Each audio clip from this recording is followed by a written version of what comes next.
People don't know what a drag king is at all. People don't know that there are types of drag that aren't queens. Drag isn't just, cross-dressing and getting on a runway and lip-syncing to Britney. There's more to it than that. It's art.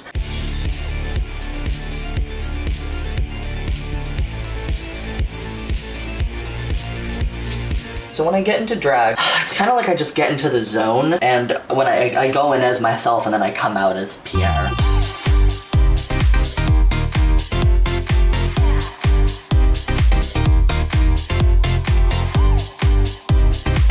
A drag thing, which is someone that is neither trying to parody masculinity or femininity, and maybe a blend of both, maybe just sort of like an agender creature. There's also Qwings, which are people who do king looks and queen looks. They tend to gravitate to the same spaces that kings do because they're generally more friendly to people that are gender diverse.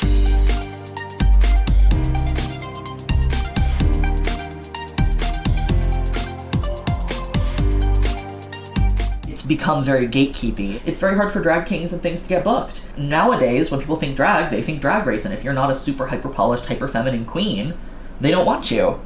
I have to say, though, I feel like drag kings are on the rise.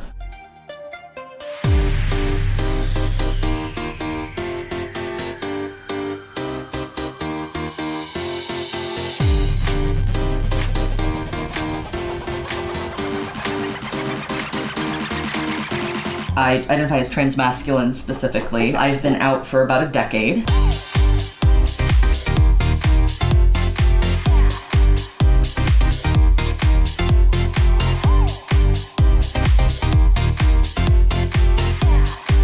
It's so funny. I feel like it's totally changed how I look at the world and how I move through the world. I'm so much more confident now. And I don't think I ever realized that it was because of, dysphoria.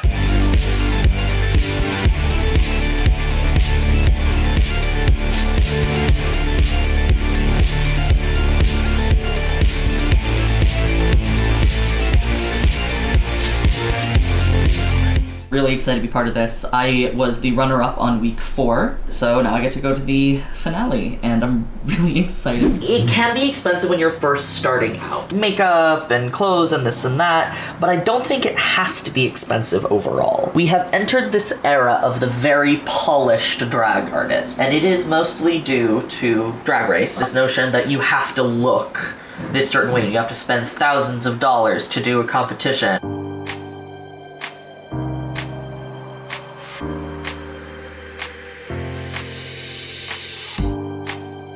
During quarantine, I was realizing that I really needed to be in touch with New York-based kings or things because I didn't really know that many of the people in my area. I started following all these New York kings and I very quickly found the Cake Boys.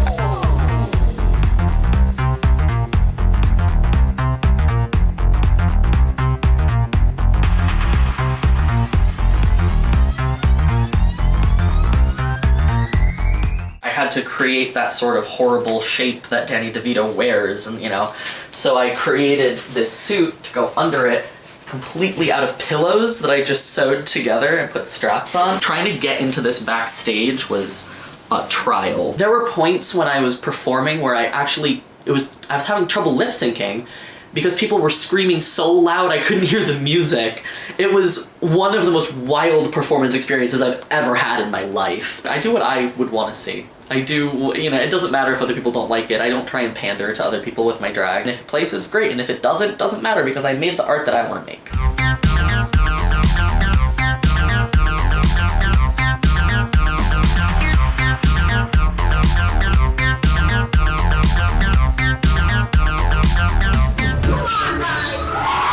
I was not raised in a space that made me feel okay for being me, and so I would never even think you enough for just letting my art be enough.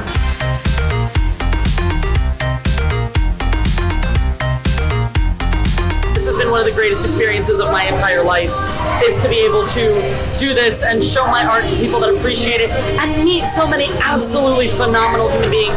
Klondike deserved that win. Oh my god, she is incredible. I've had the time of my life. I'm really happy. The best case scenario would be a world in which it's just as easy to book a king or a thing as it is to book a queen.